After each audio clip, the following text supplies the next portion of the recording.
itu kan gegarannya kan habis lulus gitu, jadinya kan belum, tapi itu kan akan nyari-nyari itu tuh waktu itu di market. Bukan ketelitian dalam memilih agar mendapatkan produk yang benar-benar sesuai dengan kebutuhan kita. Orang-orang itu memandang wanita itu kayak Penting dalam dunia profesional. Wanita juga mampu menjadi wanita karir yang Enggak pernah sih kak, biasanya tuh komplainnya mereka masalah ukuran. oh ya. Kak itu kok nggak muat ya di aku gitu, tapi kan aku udah ngasih tulisan panduan ukurannya, ini maksimal ini maksimalnya buat BB segini, tingkat bendanya segini gitu kak. Jadi kalau mereka mau komplain gitu ya aku udah ngomong kak, ini kan udah aku kasih tertera kan ini ukurannya segini, jadinya ya udah nggak bisa gimana nggak bisa dibalikin juga.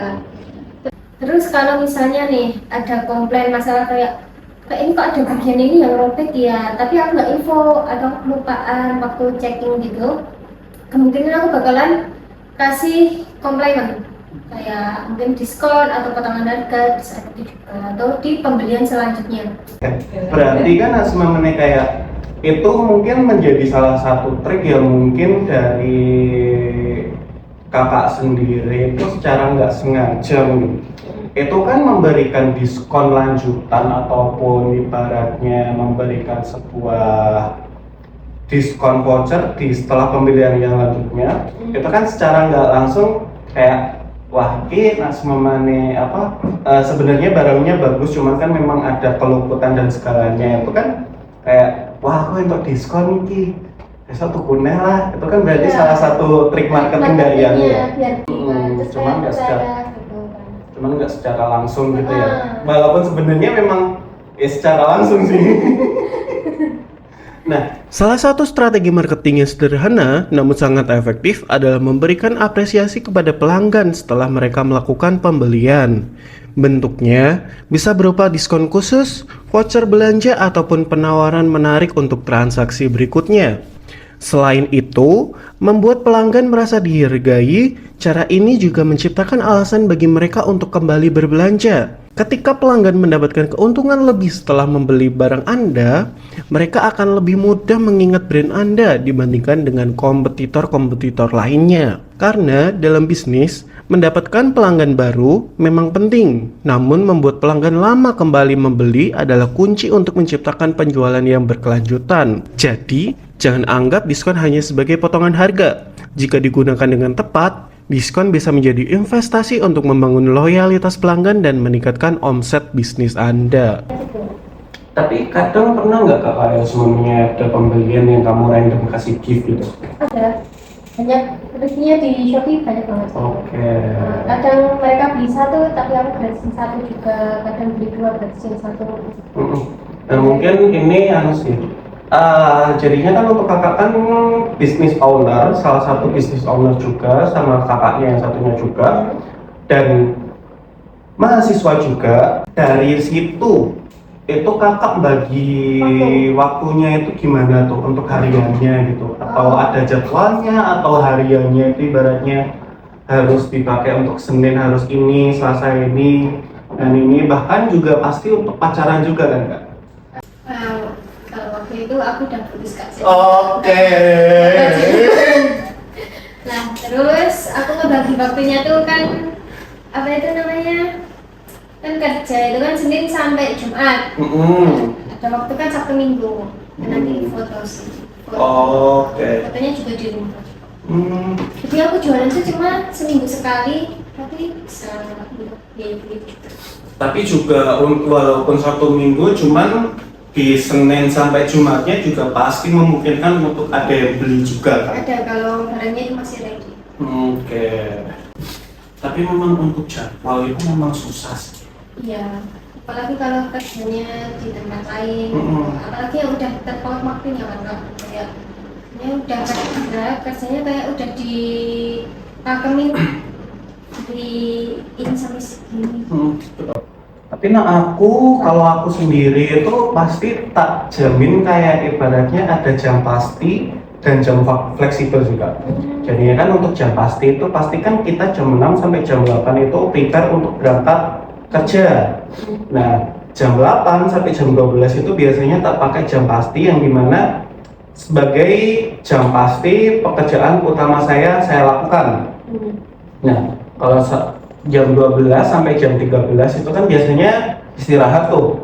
Nah, istirahat itu pasti biasanya tak bikin buat ngecek ada orderan apa enggak gitu. Kan soalnya juga untuk brand saya kan, yang saya kelola kan saya juga jualan di platform online juga.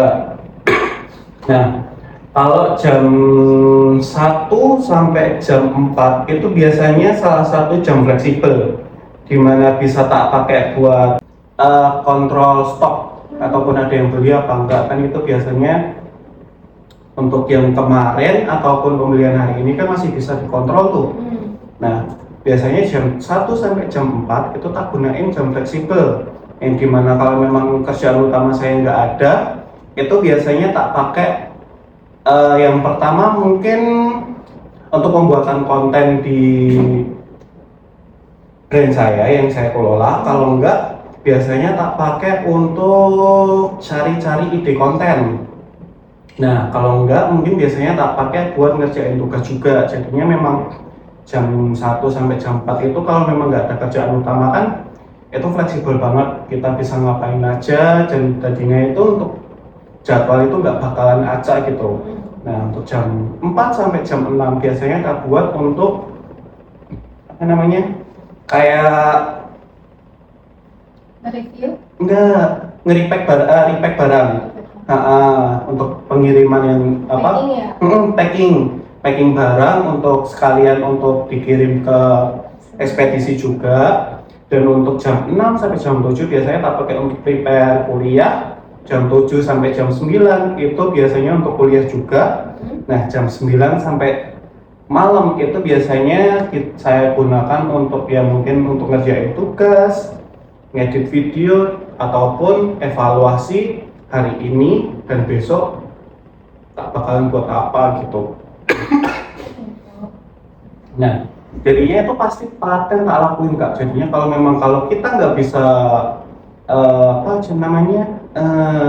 ngatur waktu kayak kakak juga kan, itu malah kita sebagai business owner, bahkan pekerja juga ataupun bahkan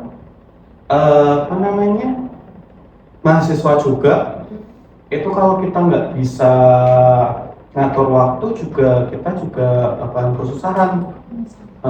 Bahkan untuk para pemula, kalau memang kalian pengen buat bikin bisnis, bahkan semuanya kayak untuk kakaknya ataupun saya yang mungkin untuk kakaknya kan bisa dibilang untuk bisnis owner yang modalnya nggak terlalu banyak. Kalau saya kan ibaratnya untuk bisnis owner yang mungkin nggak bakalan butuh modal banyak, ya mungkin modalnya itu kalau memang udah ada dewa sendiri itu udah gak bakal modal sendiri. Nah, itu bisa kayak affiliate nggak sih kalau ini? Bisa dibilang kayak affiliate. Nah, cuman kalau memang itu nanti kita juga bisa merambah kemana-mana juga. Nah, jadinya kalau memang kalian pengen ngelakuin yang kita lakuin juga, itu yang pertama-tama mungkin kalian harus nentuin jadwal yang harus kalian lakuin dulu.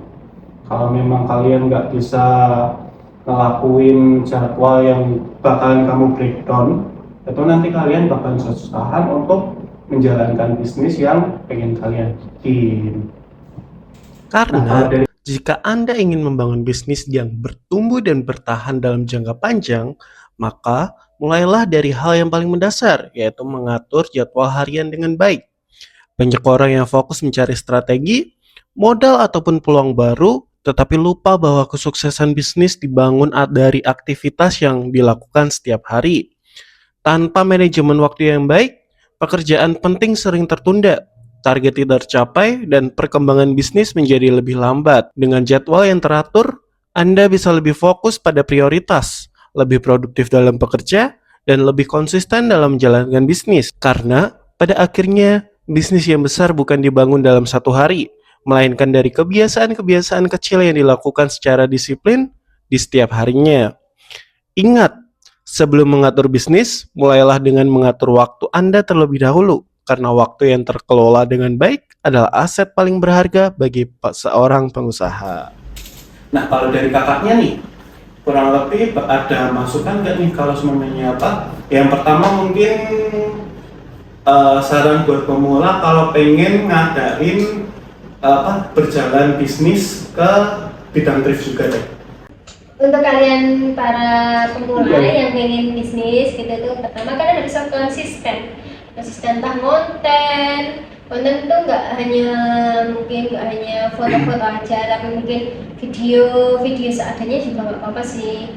Soalnya tuh aku kan sering melihat tuh Kak, kayak konten kreator itu mereka kayak buat di 1 sampai dari 30, ternyata yang viral itu tuh di dari 15, di dari 27, nggak bisa mesti gitu loh.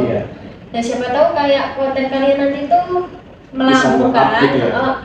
FYP ibaratnya kan, FYP ya itu jadinya bakalan nambahin minat pembeli gitu.